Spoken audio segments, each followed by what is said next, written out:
Mahesh Jha Maithil official YouTube channel के माध्यम से नव नव गीत संगीत सुनवाक लेल चैनल के सब्सक्राइब करी आ बेल आइकन के जरूर दबावी ताकि नव नव ऑडियो वीडियो और म्यूजिक अहाँ सब लग तुरंत पहुंच सके।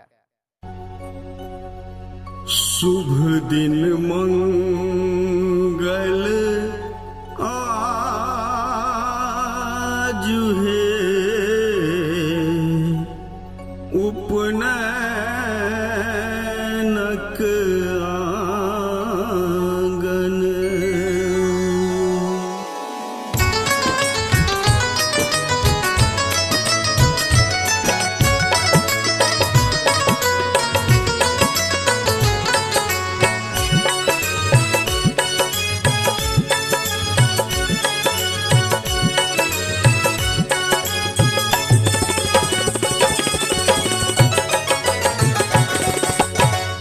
शुभ दिन मंगल आज है उपनयनक आंगन।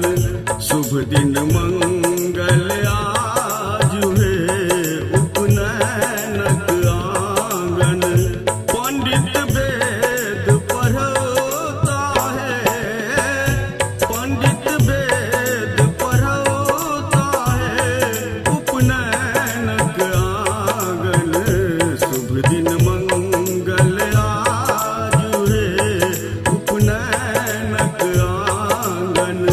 शुभ दिन मंगल आज है उपनयनक आंगन।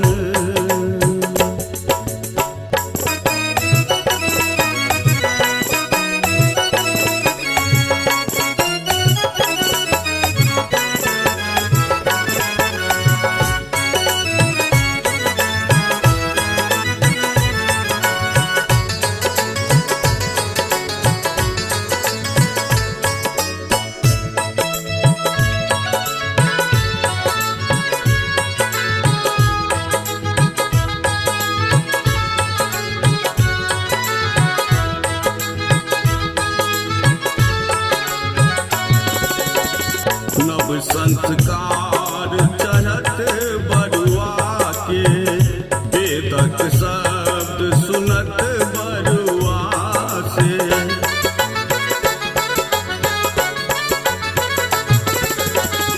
नव संस्कार चढ़त बरुआ के, वेदक शब्द सुनत बरुआ से।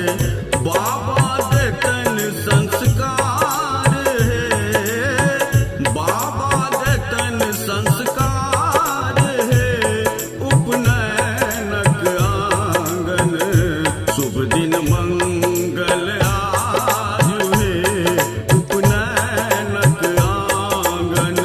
शुभ दिन मंगल आज है उपनयनक आंगन।